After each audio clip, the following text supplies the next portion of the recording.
Whatever happened to those down-home southern dishes only Grandma knew? They filled kitchens with the smell of bacon grease, garden vegetables, and stories told between generations. When did we stop cooking with the same love that once held whole families together? Cold cornbread salad was the kind of dish you made when the day felt too long, the sun too hot, and the kitchen too still to stand in. Grandmothers knew that wasting cornbread was a sin, so yesterday's slices became the foundation for something new. They would crumble it by hand into a big bowl, layer it with chopped tomatoes and onions, then fold in a heavy spoon of mayonnaise. The mixture would soak, settle, and cool, turning into something rich and tangy that spoke of thrift and tradition in every bite. On the hottest days, this salad was the meal. You could find it at church picnics or cooling on porches beside pitchers of sweet tea. Every family had their own way of making it. Some added green peppers, others used homemade pickles, but the spirit stayed the same. It was food born out of heat, hunger, and southern ingenuity. The best part was how it carried a memory of laughter around wooden tables, kids fanning themselves with paper plates while waiting their turn. Nothing about it looked fancy, yet it captured the deep charm of home kitchens that made miracles out of scraps. Cold cornbread salad might have started as a make-do recipe, but it became a language of love, the taste of every grandmother who ever refused to let good food go to waste. Potato peel fritters were born out of stubbornness, the refusal to throw anything away, not even what others called scraps. When flour was scarce and hunger was steady, grandmothers kept potato skins in a bowl, knowing they would find a use for them. Those peels were chopped, mixed with cornmeal, salt, and a splash of milk, then fried golden in a cast-iron skillet. The result was crisp on the outside and tender on the inside, each fritter humming with the flavor of survival. You could smell them before you saw them, that warm, earthy scent that filled kitchens across the South. The trick was not just the recipe, but the rhythm of it, the quiet patience of frying one batch at a time, turning each piece until it was just right. Served hot with a bit of molasses or leftover gravy, they could turn a poor meal into a proud one. People did not write these things down. They just remembered them through the feel of the batter, the sound of sizzling oil, and the smiles that came when plates were passed around. It was not just food, it was resourcefulness disguised as comfort. Potato peel fritters are a reminder that what we overlook today once kept entire families fed. Onion custard pie sounds like a riddle, something too strange to taste good, but once you try it, you understand why it mattered. In the lean years, onions were cheap, plentiful, and forgiving. Grandmothers would slice them thin, caramelize them until sweet, then whisk them into eggs and milk with a little flour for body. It baked into a golden pie that filled the air with a perfume that was both sweet and sharp. Served warm, it was the sort of dish that blurred the line between savory and dessert, between necessity and indulgence. The first bite was always surprising, soft as pudding, rich as cream, yet made from the simplest pantry staples. It carried a strange comfort, like remembering a song you had not heard in years. Families gathered around chipped plates, breaking off pieces of crust and laughing at how something so plain could taste so fine. That was the heart of old Southern cooking. Not luxury, but love. This pie taught generations that food did not have to be pretty or expensive to feel like a feast. Onion custard pie was the perfect example of Southern alchemy, where thrift met imagination and turned the ordinary into something worth remembering. Boiled peanut stew was a dish that could make a humble home smell like a festival. Born on porches and small farms, it made use of what was left after a long harvest. A pot of peanuts, onions, tomatoes, and okra simmering together until they became something more. Grandmothers stirred it slowly, the steam carrying the scent of salt and soil and long days.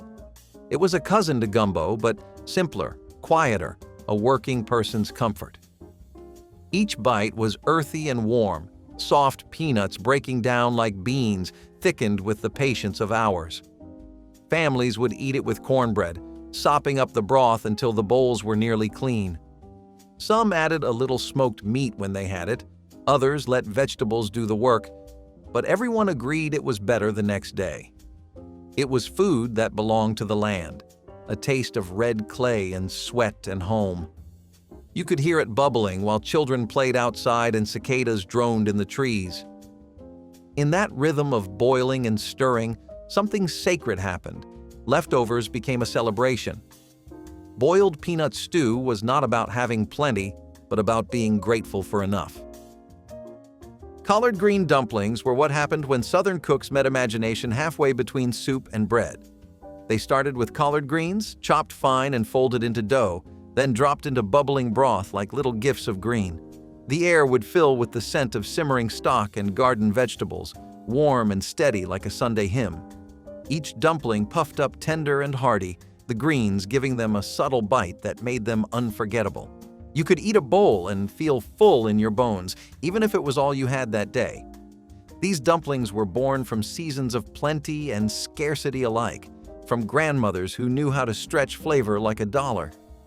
They did not waste a single leaf from the garden, turning the ordinary into a comfort that tasted like home. Often served with a dash of vinegar or a pat of butter melting across the top, they carried pride in every bite. The beauty of them was not in the look, but in the feeling of being fed, seen, and cared for. Collard green dumplings might sound simple, but they were a quiet act of grace passed down from one generation to the next. Buttermilk corn soup was born from the quiet wisdom of Southern kitchens, where nothing ever went to waste. When cornbread went stale, grandmothers saw possibility instead of loss. They crumbled it into a pot, poured in fresh churned buttermilk, and stirred until it thickened into something halfway between soup and pudding. The tang of the buttermilk met the sweetness of the corn, creating a taste that was both humble and rich. It was a meal that filled stomachs and softened hearts, simple enough for supper but special enough for company. Children grew up on it, licking the last bit from their spoons while stories drifted around the table. The scent of warm buttermilk and toasted cornmeal would hang in the air long after supper ended. It was not just comfort food, it was memory food. Buttermilk corn soup was proof that grandmothers did not need recipes.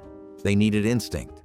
It was that deep knowing how to turn what you have into what you need that made the South's kitchens holy. Few dishes capture the beauty of simplicity as perfectly as this one. Watermelon rind. Curry might sound foreign, but it was pure Southern ingenuity dressed in spice. Grandmothers in the South learned from their West Indian neighbors how to turn discarded rinds into something bright and fragrant. They peeled the tough green skin, chopped the white flesh, and simmered it with peppers, onions, and curry powder until it softened into gold. The sweetness of the melon mixed with the heat of the spices, creating a flavor that was part comfort, part surprise. It was a celebration of resourcefulness, proof that waste had no place in a wise kitchen. This dish found its way into church gatherings and back porches where pots bubbled and stories traveled faster than recipes. You could smell it from down the street, a sign that someone knew what they were doing with next to nothing. It was colorful, rich, and alive with the rhythm of borrowed traditions and homegrown pride. Watermelon rind curry carried with it the memory of hands that worked hard, learned fast, and cooked with open hearts. It was the South at its most creative, turning leftovers into legacy, one pot at a time.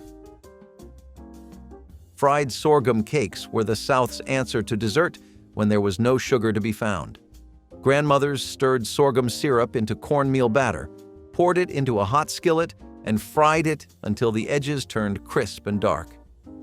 The smell was sweet and smoky, the kind that made neighbors peek in to ask what was cooking. Each cake was chewy inside and sticky outside, best eaten hot with a dab of butter or a drizzle of more syrup. It was a treat born from necessity, made with what little sweetness the earth could offer. You did not need icing or flourishes, just a spoon and a moment of quiet. Fried sorghum cakes spoke to the heart of Southern resilience. That joy could still rise out of scarcity.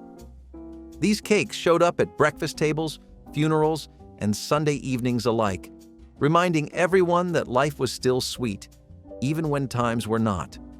With every bite, you could taste the patience and care of someone who refused to give up flavor for convenience. They were simple, honest and unforgettable, just like the hands that made them. Sweet onion spoonbread lived somewhere between a casserole and a dream. It was soft, golden, and just sweet enough to melt on your tongue. Grandmothers sautéed onions in butter until they were almost caramel, then folded them into cornmeal batter lightened with eggs and milk. The dish baked until it puffed up like a pillow, its aroma drifting through the house before Sunday supper. You could scoop it with a spoon, each bite tasting like a mix of cornbread and custard, smoky and soft at once. It was food that hugged you back. Served beside greens or fried chicken, it filled the gaps that words could not. The texture alone was enough to make you remember your grandmother's kitchen, the hum of a fan, the smell of onions sizzling, the comfort of something always baking. No one rushed spoonbread. It asked for time, and in giving it, you slowed down too. It was a reminder that good things take patience, and that love often shows itself in the smallest, warmest ways. Pokeweed and egg scramble was a dish born from the land. Wild greens foraged at dawn and cooked by women who knew every inch of their fields. Pokeweed, when boiled just right, lost its bitterness and turned tender as spinach. Grandmothers would toss it into skillets with eggs, letting the flavors mingle until the greens softened and the edges browned. It was breakfast for hard workers, eaten with hot biscuits and strong coffee. The taste was earthy, honest, and grounding, a gift straight from nature. You did not buy it, you found it. Every Southern child learned early to tell the difference between safe and poisonous leaves, a quiet inheritance of survival. That knowledge was passed down like a recipe itself. The scramble was quick to make but rich in meaning, proof that even the wildest weeds could become nourishment with a little care. It was the flavor of self-reliance, of knowing how to make something out of nothing. Pokeweed and egg scramble has long disappeared from most tables, but its memory lingers wherever old gardens still grow.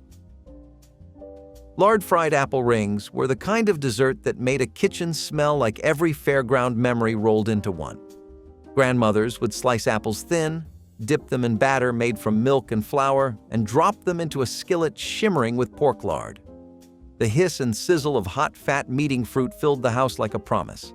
When the edges browned, each ring was lifted out, still steaming, and dusted with sugar while the crust crackled and cooled. You could hear children's feet on the floorboards before they even smelled it. The mix of sweet and savory was something no modern dessert could copy. Rich from the lard, bright from the apple, comforting from the warmth of the pan. These rings were always made in autumn when apples were plenty, and lard was rendered fresh from hogs. Every bite tasted like the harvest itself. Families passed these down like heirlooms, not recipes on paper, but gestures and timings remembered by hand. You never timed it, you watched the bubbles and listened for the right sound. Lard-fried apple rings were the South's answer to carnival food before carnivals came to town, crispy, golden proof that even the simplest things could taste like celebration. Raggedy rice casserole was a dish of leftovers stitched together like a patchwork quilt. It started with cold rice, too dry to serve again, mixed with pork drippings saved from breakfast.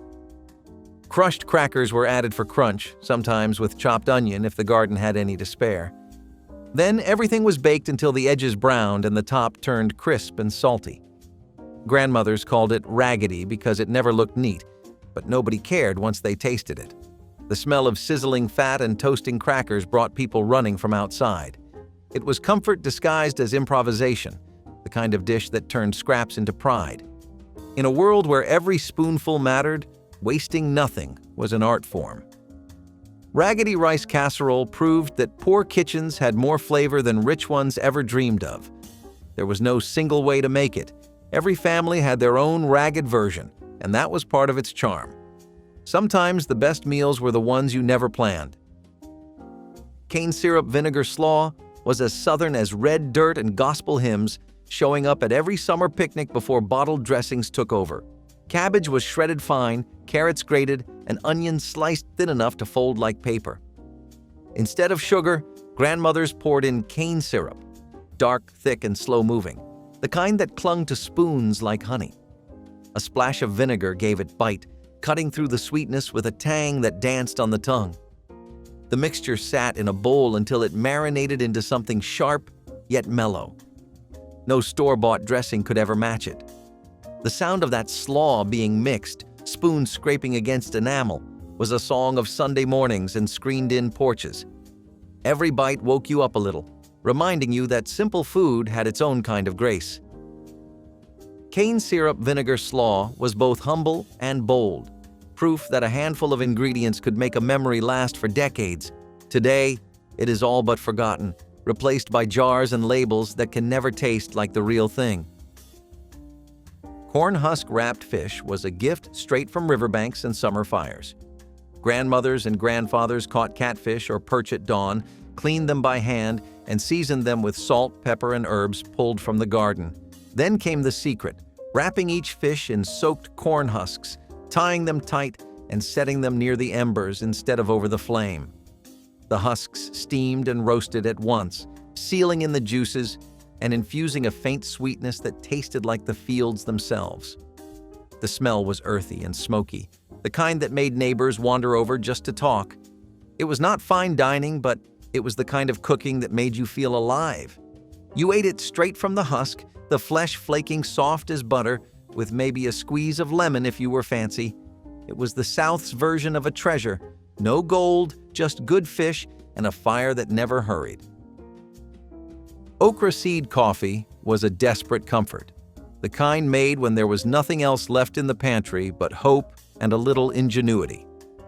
Grandmothers collected dried okra pods after harvest, shelled the seeds, and roasted them in iron pans until they turned dark and fragrant. The smell was smoky, nutty, and faintly sweet, close enough to coffee to trick the nose. Ground fine and steeped in boiling water, the brew came out brown and bitter with a ghost of earthiness. It was what families drank when real coffee disappeared from store shelves during wartime. Nobody pretended it was perfect, but it kept mornings alive. The first sip might wrinkle your face, but by the second, it felt like home. It reminded people that comfort did not always come easy. Sometimes it had to be invented. Even now, few remember the taste, but for those who lived through those years, okra seed coffee was proof that the South always found a way to stay warm. Spiced hominy cakes were born on cast-iron griddles before dawn, when kitchens glowed in lamplight and breakfast meant survival. Hominy grits were mixed with chopped onions, salt, and a pinch of clove, fried until golden on both sides.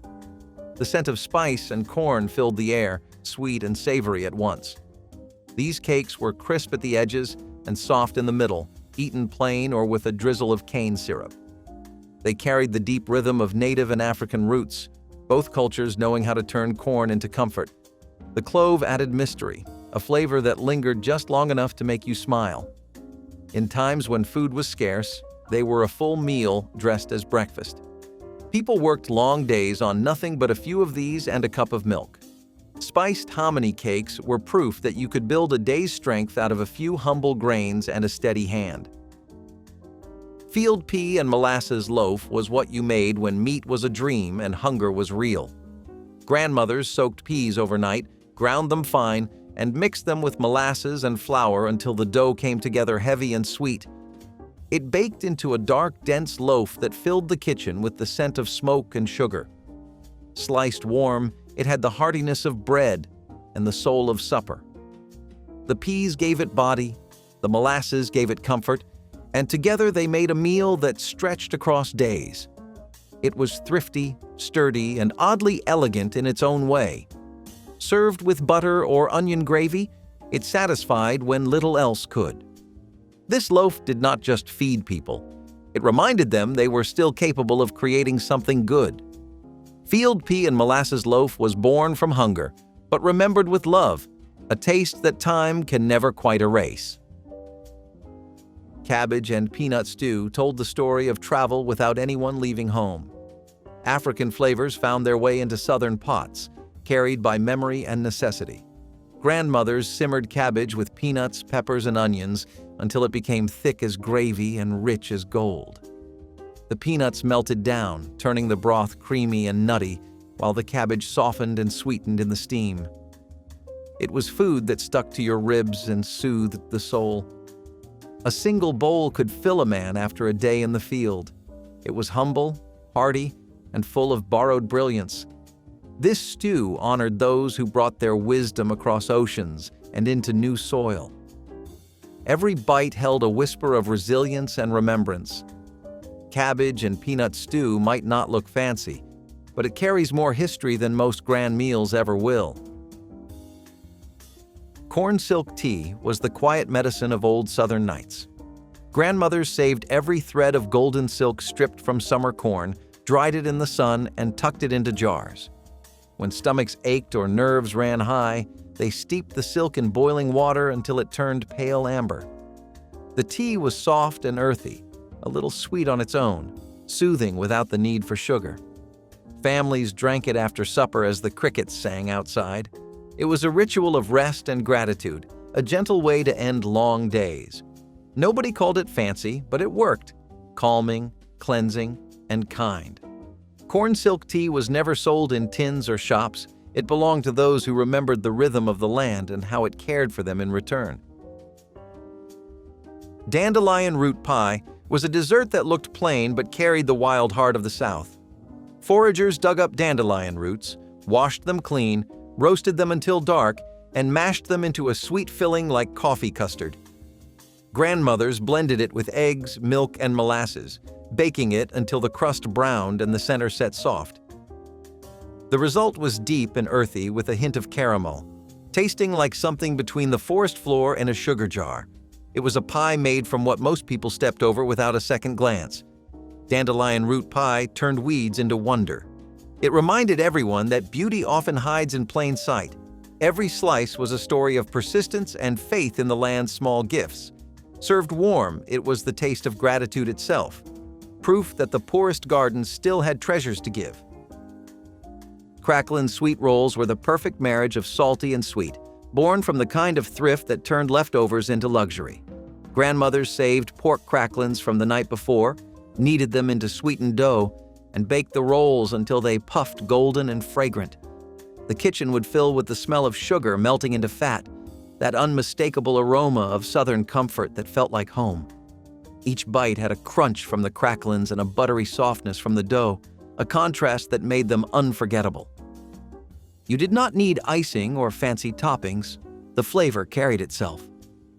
These rolls were eaten early in the morning with strong coffee or packed for field lunches wrapped in wax paper. They were the kind of food that came from instinct, not recipes. Just the feel of the dough beneath your hands and the warmth of the oven door fogging up the windows. Cracklin sweet rolls were proof that the South could make a feast out of scraps, that flavor and love did not depend on money but memory. They were indulgence and survival baked into one, a recipe that lived longer than the hands that made it. Gizzard and rice croquettes were the clever invention of women who refused to let any part of a chicken go to waste. The gizzards were boiled until tender, then minced fine and folded into cooked rice with onions, pepper, and salt. Each mixture was rolled into small ovals, dipped in egg, and fried until crisp and golden brown. The result was a crunchy shell hiding a soft, savory heart that tasted of home and hard work. They were bite-sized lessons in resourcefulness, the kind of meal that stretched a bird across an entire family. Served hot with mustard or cold from a tin at picnics, they carried both comfort and pride. The smell alone, fried rice, salt, and faint sweetness from the meat, could make a person feel full before they even sat down. It was not about extravagance. It was about dignity, about feeding your people with care and creativity.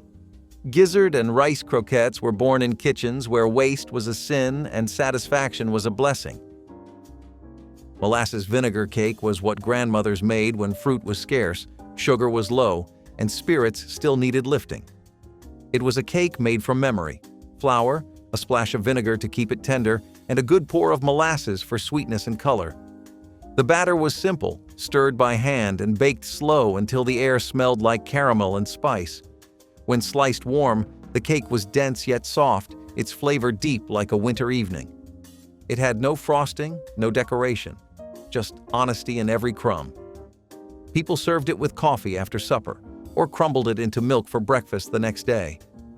It was the dessert of hard times and open hearts, a reminder that sweetness could survive even the leanest years. Every bite carried the tang of vinegar balancing the warmth of molasses. Two humble ingredients dancing together out of necessity and love. Molasses vinegar cake was the kind of treat that never shouted for attention but stayed in your memory all the same. Pickled fig. Preserves pie was a slice of the past that balanced sweetness with a whisper of tang. Grandmothers who could not afford fresh fruit used jars of figs preserved in vinegar syrup, thickened and spiced with clove or cinnamon. When baked in a flaky crust, the filling bubbled like amber glass, glossy and fragrant. The pie tasted like a cross between mincemeat and molasses, each forkful sweet, tart, and heady. Served warm with whipped cream or cool with strong tea, it was a dessert that lingered on the tongue long after the meal ended. The vinegar gave it life, keeping the figs bright instead of heavy.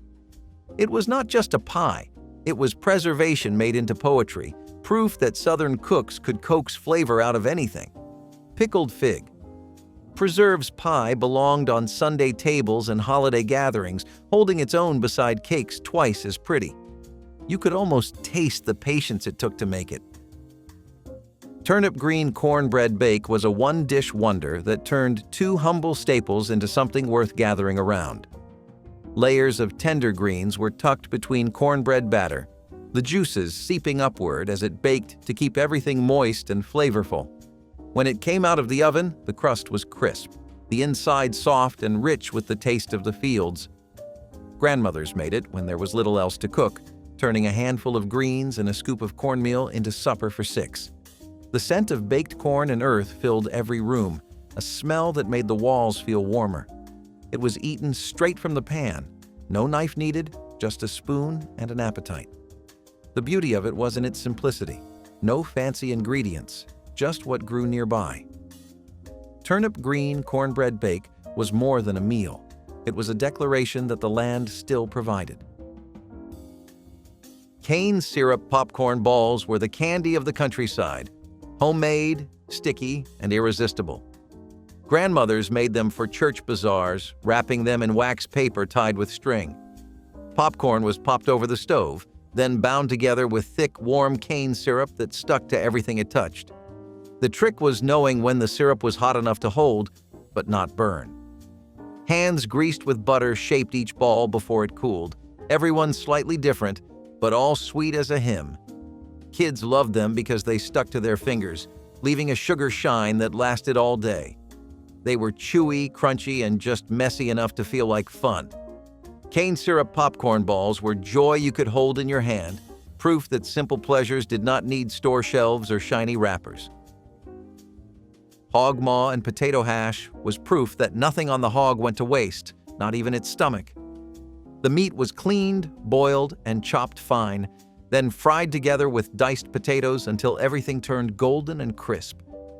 The smell was hearty and rustic, the kind that drew people from porches and fields. Grandmothers seasoned it with salt, pepper, and whatever spice the cupboard still held, making each bite smoky and rich. It was not fancy, but it was filling, stretching flavor through every potato cube like a miracle. Eaten hot from a skillet, it carried the taste of both hunger and satisfaction. Hog maw and potato hash was a breakfast that worked as hard as the people who made it. Sweet potato vine greens were the quiet miracle of every summer garden. Before the roots could be pulled from the dirt, the leafy tops were clipped, rinsed, and sautéed with chopped onions and a spoonful of lard. The leaves softened into something tender, their faint sweetness balancing the earthiness underneath. Served with cornbread or spooned over rice, they carried both comfort and strength. Every wise cook knew the rule. Never waste what grows above while you wait for what grows below. These greens kept families nourished through long, hot months when the soil had more promise than produce. They were fresh, simple, and full of the flavor of the land itself. You could taste the patience of waiting seasons in every bite. They were green in every sense of the word, honest, humble, and alive. Sweet potato vine. Greens taught a generation that beauty does not always come from the harvest, but sometimes from what grows on the way there. Old-fashioned egg butter sauce was the bridge between plain food and pleasure. Grandmothers boiled eggs, mashed them with vinegar, sugar, and butter, then stirred until the texture turned smooth and creamy. The sauce was poured warm over boiled vegetables, transforming humble turnips, greens, or beans into something that felt special. Its flavor balanced sweet, tangy, and buttery notes in perfect harmony. The first taste startled you. The second made you smile. Served at Sunday dinners, church socials, and Easter tables, it became a quiet tradition passed down without recipes, only memory. It was a sauce born from abundance when eggs filled baskets and butter churns still sang. No bottled dressing could ever copy its warmth or simplicity. Old-fashioned egg butter sauce belonged to another time, one that measured love in spoonfuls instead of servings. Brown flour gravy and bread ends was the kind of supper that turned hardship into comfort. Grandmothers browned flour in a skillet of lard until it smelled nutty and deep, then whisked in milk until it thickened smooth and golden. The gravy was poured over leftover bread ends, soaking them soft while keeping a little crisp at the edges. It filled the belly, quieted hunger, and reminded people that simple food could still feel rich. There was no meat, no side dish, and no pretense, only warmth and gratitude in every bite. Families gathered around chipped plates, grateful for what they had and for the hands that made it. Brown flour gravy and bread ends proved that contentment does not come from plenty, but from knowing how to make enough feel like more. Sorghum syrup sandwiches were sugar for the poor and fuel for the strong. A thick smear of dark syrup between two biscuits or slices of white bread turned into instant energy for men working fields or hauling timber. Sorghum grew easy in southern soil, and the syrup mills were the heart of many small towns come harvest season. The sandwich itself was sticky and simple, sweetness caught between starch, just messy enough to make it real. It was the kind of food children would sneak before chores, and grown folks would pack for long days when they needed something to push them through. Sorghum was more than a sweetener. It was survival in a jar, and it stayed good for months. The taste was rich, earthy, and honest, a little bitter around the edges, just like life itself. Fried bologna sandwiches were the poor man's steak, but no one eating them ever complained because they hit every craving just right. Thick pink slices of bologna slapped down on a hot iron skillet and sizzled until the edges curled like little cups, blistering enough to draw out that smoky, salty bite everyone loved. The smell alone could make an empty kitchen feel full. Add a swipe of yellow mustard, a slice of onion, and 2 soft pieces of white bread, and you had a meal that worked for breakfast, lunch, or dinner. It was cheap, fast, and always satisfying. Kids carried them in brown paper bags to school, and grown men packed them for long days in fields, mines, or mills. In the hills, fried bologna sandwiches were as dependable as sunrise. Simple proof that flavor never depended on price. The grease soaked through napkins, but no one minded. It was comfort food at its best. When money was thin, this sandwich filled both belly and spirit, turning hard times into something a little easier to swallow. It was fried, humble, and proud, a true taste of mountain living that never needed dressing up to feel right. Buffalo tongue stew was once considered a delicacy of the plains, offering rich texture and surprising tenderness that rewarded those willing to use every part of the animal. After a successful hunt, hunters cleaned the tongue carefully and simmered it for hours with onions, carrots, and a handful of wild herbs until the meat turned soft and silky. The broth thickened naturally, creating a savory base that clung to chunks of potato or cornbread dunked at the table. Around campfires or in frontier cabins, the stew became both celebration and sustenance, honoring the animal that provided so much. Children listened wide-eyed to stories of the chase while the fragrant steam carried through the crisp night air. This dish reflected a deep respect for nature's gifts and the understanding that waste was not an option. Today, buffalo herds have returned, but few cooks attempt the careful preparation of tongue, leaving this once-cherished meal largely forgotten except in the memories of those who knew its unique richness. Pineapple. Upside-down cake in cast iron was once the ultimate Southern hostess dessert, a showpiece that combined practicality with flair. It was made by layering canned pineapple rings, cherries, and brown sugar in the bottom of a cast iron skillet, then pouring cake batter on top. After baking, the cake was flipped out to reveal a golden caramelized topping that dazzled guests. This dish thrived in the mid-20th century, when canned fruit became widely available and affordable. It quickly became a centerpiece at church suppers, potlucks, and holiday gatherings. Children were enchanted by its bright colors, while adults admired its sweet, buttery flavor. The cast iron skillet made it accessible since nearly every household had one, and it ensured even cooking and a crisp edge. Though it once symbolized Southern hospitality and creativity, it has mostly disappeared from modern tables, overshadowed by convenience desserts. Today, it survives only in nostalgic memory, reminding us of a time when a single cake could capture the joy of a community. Black walnut vinegar pie offered a bold finish to any meal with its intriguing mix of sharpness and deep sweetness. Grandmothers whipped eggs, sorghum syrup, and aged black walnut vinegar into a dark filling that baked into a glossy, fragrant pie. The vinegar cut through the richness, highlighting the earthy flavor of the walnuts while leaving a gentle tang on the tongue. Served slightly warm, the pie balanced sweet and sour in a way that surprised guests and delighted those accustomed to more traditional desserts. The recipe required patience, as black walnuts demanded careful cracking, and the vinegar needed months to develop its complex character. Families who tasted this pie remembered it as a treat reserved for holidays or important gatherings, a dessert that told of long preparation and old-world skill. Black walnut vinegar pie endures as a testament to the resourcefulness of Southern grandmothers who knew how to transform humble ingredients into a sophisticated dessert that lingered in memory long after the last slice disappeared. Potato cakes from leftover mash were the quiet heroes of mountain kitchens. You mixed yesterday's mashed potatoes with flour, salt, and maybe an egg if you had one, then fried them in lard until the edges turned crisp. They were soft inside and golden outside, wrapped in cloth to stay warm for the noontime break. Whether eaten with onions or just plain, they were the kind of food that filled the stomach and felt familiar. They started as supper leftovers but became a comfort in their own right, passed from hand to hand in lunch tins and brown paper. Nothing fancy, just good sense and good flavor. Every family had their way of making them, but they all shared the same goal: stretching a meal into tomorrow. Cabbage and ham hock soup was the kind of dinner that filled both bellies and souls when times were thin and money ran out.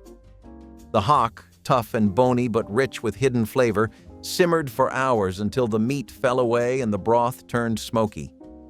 Chopped cabbage leaves, onions, and potatoes joined the pot, soaking up the taste that only slow cooking and patience could bring. The kitchen filled with steam and scent, proof that comfort was brewing even without much to spare. It was not fancy, but it fed families for days and cost next to nothing. In mountain kitchens, the secret was never waste. It was making do and making magic from scraps. The sound of the spoon scraping the pot was the sound of gratitude itself. Every bowl carried the story of thrift and resilience. A steaming ladle served on a cold evening felt like victory over hardship. Even with little meat, the broth was rich, the cabbage sweet, and the memory lasting.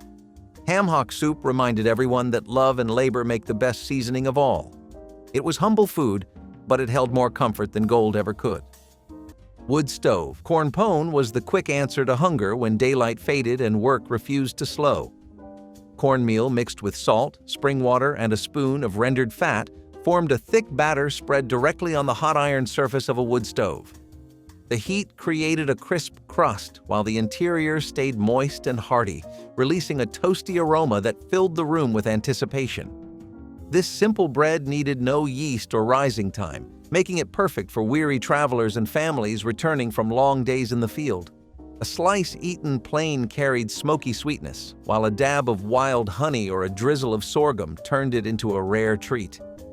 Children loved the crunchy edges and cooks loved the speed, proof that a satisfying meal could be made from the humblest ingredients. Modern ovens may produce perfect loaves, but they cannot capture the flavor of corn pone cooked directly on iron heated by crackling wood, a taste tied forever to the rhythm of frontier evenings. Benny seed cookies were small, nutty treats rooted in Gullah culture, treasured for both flavor and symbolism. Made with benny seeds, a type of sesame brought from Africa, these cookies were crisp, lightly sweet, and full of heritage. They were often baked for holidays, celebrations, or as gifts, carrying meaning beyond the plate. For generations, families passed down recipes, with each batch representing resilience and tradition. Children eagerly waited for them at special gatherings, their delicate crunch setting them apart from ordinary sweets. Unlike store-bought cookies, benny seed cookies carried the weight of ancestry, a taste tied to identity. They showcased how African ingredients shaped Southern foodways in lasting ways. Today, they are rarely made outside of dedicated cultural circles or festivals, overshadowed by more mainstream desserts. Their absence reflects not just a shift in taste, but a loss of connection to history. Forgotten by many, benny seed cookies remain a culinary treasure worth remembering for their story as much as their flavor. Sourwood honey pone delivered the essence of Appalachian mountain summers in a simple yet unforgettable corn cake. Grandmothers blended fresh ground cornmeal with buttermilk and farm eggs, then stirred in a generous drizzle of rare sourwood honey gathered from high mountain hives. Baked in a cast iron skillet, the pone emerged with a golden crust and a moist crumb sweetened with the floral, slightly tangy notes of the honey. Families prize this treat because sourwood blooms for only a short season, making the honey a cherished ingredient that neighbors often traded like gold. Served warm with fresh butter, each slice carried the fragrance of mountain flowers and the warmth of hearth and home. Children savored every bite, aware that the next taste might be a year away. Sourwood honey pone remains a beloved memory of the Appalachian Hills, where natural bounty and careful timing combined to create a dish that was as fleeting as it was delicious. Fried catfish roe was once a prized seasonal delicacy in southern fishing communities, celebrated for its crisp texture and savory flavor. When fishermen brought in catfish, nothing was wasted, and the roe was dredged in cornmeal and fried until golden. It was often served alongside hush puppies or simple greens, making a meal that felt indulgent despite its humble origins. Families valued it as a rare treat tied to the rhythms of the river, where seasonal catches dictated what appeared on the table. Children grew up with memories of this dish as a reward for long days spent fishing with parents or grandparents. It reflected a time when local waters directly fed households and traditions. Today, fried catfish roe has nearly disappeared, pushed aside by changing tastes and concerns about sourcing. Few restaurants still serve it, and many younger Southerners have never tasted it. Its loss marks a fading link between people and the waterways that once sustained them, leaving it more a memory than a menu item. Mountain Man breakfast skillet greeted dawn with a hearty mix designed to carry workers through the toughest day. Potatoes diced small fried first in bacon grease until edges turned crisp, followed by onions, peppers, and scraps of last night's venison or elk. Finally, eggs were cracked directly into the sizzling mixture, their yolks mingling with the rich drippings to coat every bite. The aroma filled the campsite long before the sun crested the peaks, drawing even the most exhausted hunter from his blanket.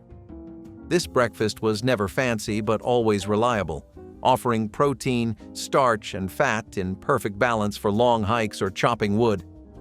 Families sitting near the fire shared the skillet straight from the pan, passing wooden forks and stories as steam curled into the morning air.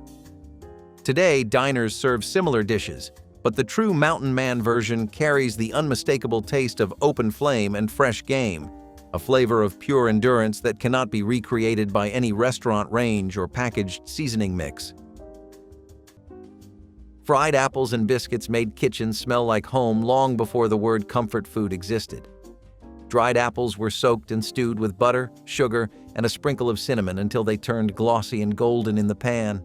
The mixture bubbled low and slow, thick enough to cling to a spoon but soft enough to melt on the tongue.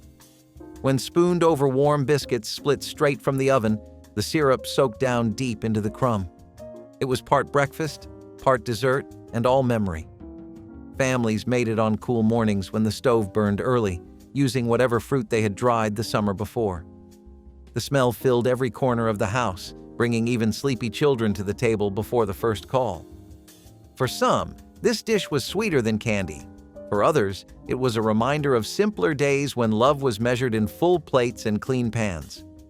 Fried apples and biscuits proved that comfort did not come from riches, but from the warmth of what was already there. Every spoonful was proof that sweetness could come from scarcity, and joy could come from nothing more than a hot biscuit. Hoe-cake cornbread was humble food with the weight of generations behind it. Mixed from cornmeal, salt, and water, it was poured thin into a skillet or, long ago, onto the flat of a hoe blade held over an open fire. It crisped at the edges and stayed tender in the middle, strong enough to hold beans, greens, or slices of salt pork. Each cake was both meal and utensil, eaten with calloused fingers and quiet gratitude. Hoe-cake cornbread carried the flavor of smoke and history, of families who worked from dawn to dark and gave thanks for even the smallest blessings. It was simple food, but never small in meaning, a recipe that traveled through generations, feeding hearts as much as stomachs. Jerusalem artichoke stew transformed knobby foraged sunchokes into a hearty supper when gardens lay dormant. Gatherers dug the tubers from cold soil, scrubbing them clean before slicing them into rustic chunks. In a heavy pot, they joined smoked meat scraps, onions, and a splash of spring water, simmering until the roots softened and the broth thickened. The flavor was nutty and slightly sweet, richer than potatoes and perfectly suited to long simmering over a low fire. This stew warmed hunters returning from icy rivers and woodcutters chilled by wind, offering a subtle earthiness that celebrated the hidden gifts of the forest. Families often paired it with crusts of bannock or corn pone, soaking up every drop. Though Jerusalem artichokes grow freely today, few cooks remember how vital they once were to survival.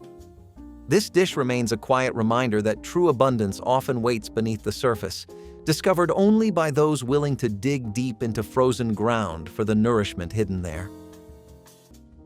Souse meat was a dish that reflected both thrift and creativity, a cousin to hog's head cheese with its own distinct preparation. It was made from pork scraps, often feet or ears, boiled until tender and then pickled in vinegar with spices. Once cooled and pressed into a loaf, it was sliced and eaten cold with crackers or bread. Families valued it because it used parts of the animal that would otherwise go to waste, stretching limited resources into multiple meals. The tangy pickled flavor gave it a sharpness that stood out from other pork dishes, making it memorable even if not beloved by everyone. Souse meat was a common sight at butchers and small groceries, sold cheaply to working families. Children often avoided it, but older generations considered it a practical staple. Today, souse meat has nearly vanished, its strong taste and rustic image less appealing to modern palates.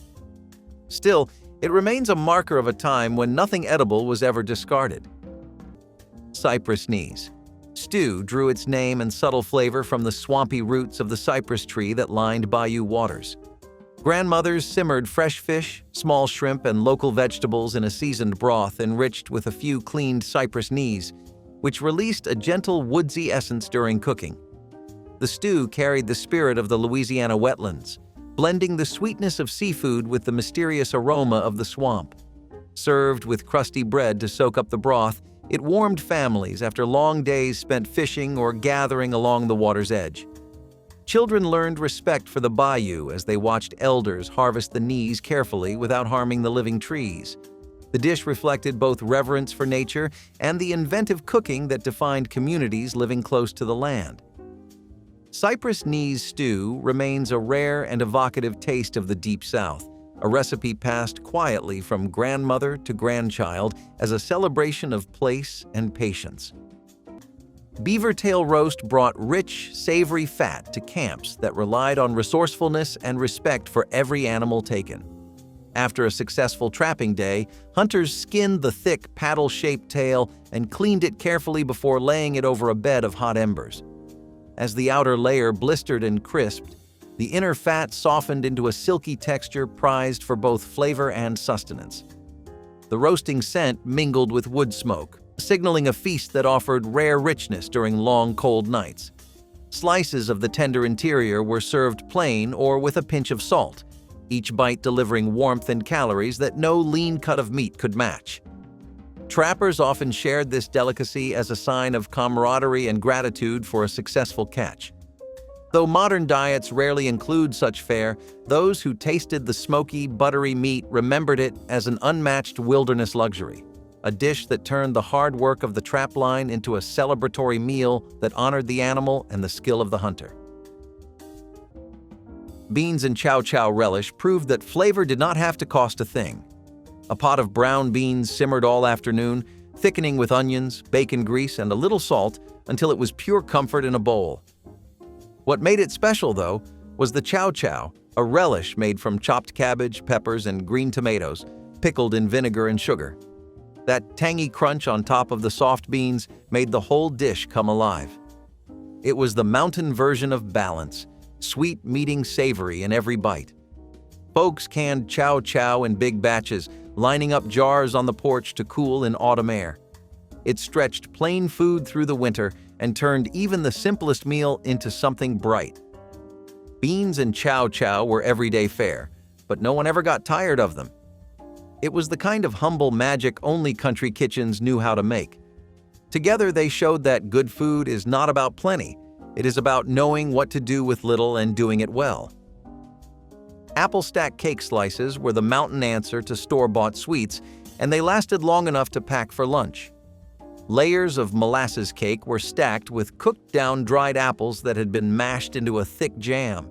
You wrapped it tight in wax paper, and by noon the cake had softened and the apple filling had settled deep into every layer. These slices were never fancy, but they were the closest thing to dessert most folks saw during a workday. They carried the taste of fall orchards and wood stoves even when eaten under the summer sun. If you were lucky enough to get one in your pail, it was probably made by a grandmother who measured sweetness by memory, not spoons. The sugar was scarce, the flour stretched thin, but the effort behind it was rich. It was a small comfort after long hours in the field or at the mill, reminding everyone that even in lean times, there was room for something kind and homemade. Field pea salad was a thrifty dish that made the most of seasonal legumes, mixing fresh field peas with peppers, onions, and vinegar.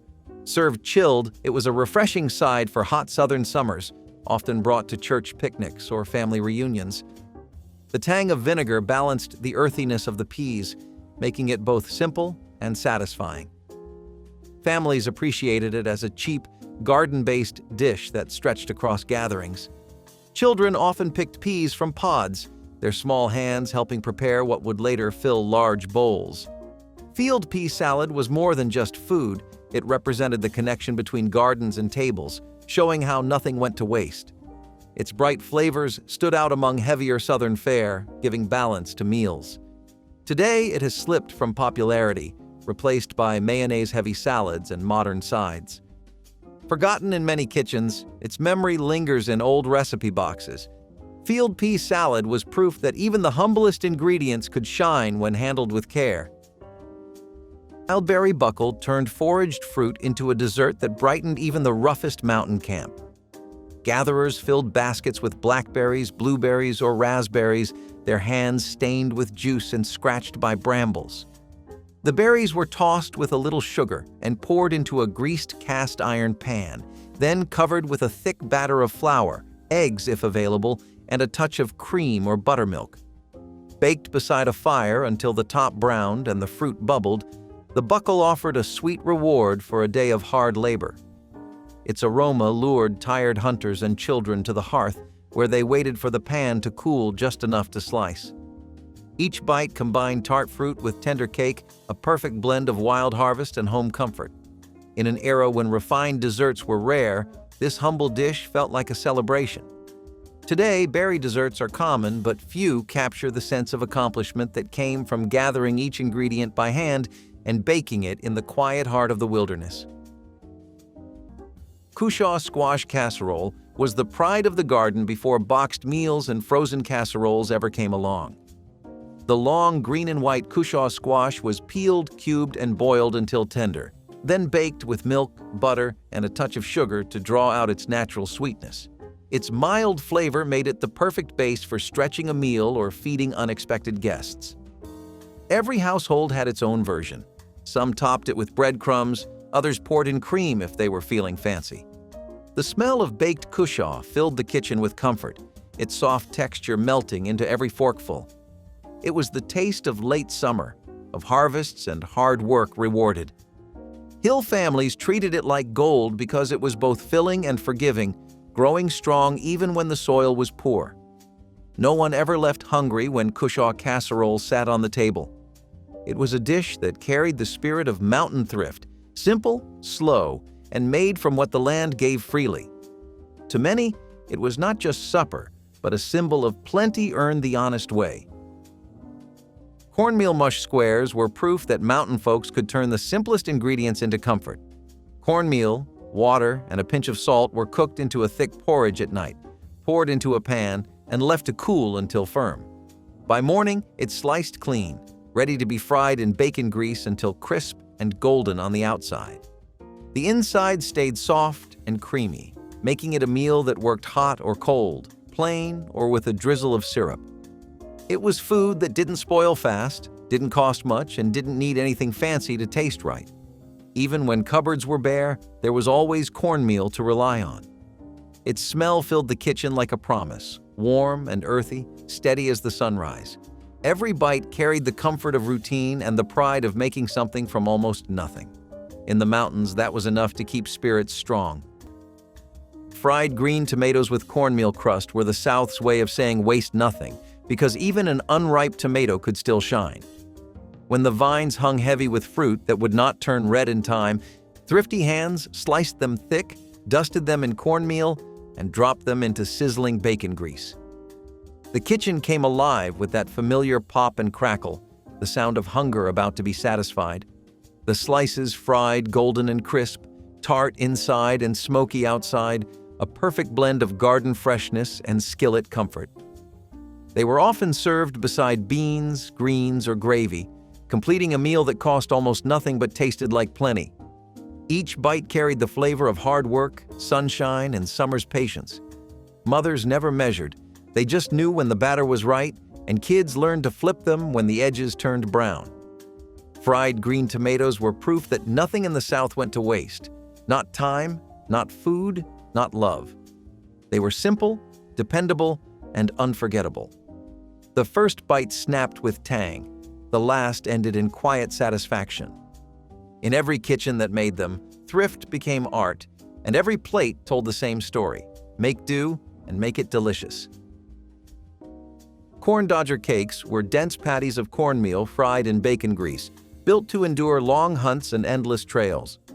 Trappers stirred ground corn with hot water and a touch of salt, shaping the mixture into thick rounds that held together without eggs or milk.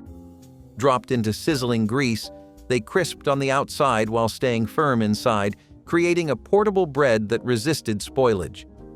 Wrapped in cloth, the cakes traveled in saddlebags and coat pockets, ready to be eaten cold or warmed briefly over a fire. Their sturdy texture and rich smoky flavor gave quick energy to hunters crossing ridges or rivers. Many men claimed the taste improved after a day in the pack as the bacon fat soaked deeper into the corn. At night, the cake served as both side dish and main meal when meat was scarce. Today, the name survives mostly in old stories, but the hearty crunch of a true corn dodger remains a symbol of rugged independence and frontier practicality. Hogshead cheese was a dish that made full use of an animal, born from nose-to-tail traditions where nothing could be wasted. Despite its name, it contained no cheese at all, but was instead a cold cut made by boiling the head of a pig with spices, onions, and vinegar until the meat and gelatin formed a solid loaf. Once chilled, it was sliced and served cold, often with crackers or bread. For rural Southerners, hogshead cheese was practical, economical, and surprisingly flavorful. It reflected a time when families valued every scrap and could not afford to throw anything away. Children might have balked at the idea, but many adults treasured its rich taste. Hogshead cheese was also sold in local butcher shops and became a staple of working-class lunches. Today, it is rare to find outside specialty stores or heritage festivals, its strong flavor and rustic origins falling out of favor. Still, it tells the story of thrift, resilience, and respect for every part of the hog. Share your favorite memory in the comments, like the video, and subscribe to keep these down-home Southern flavors alive.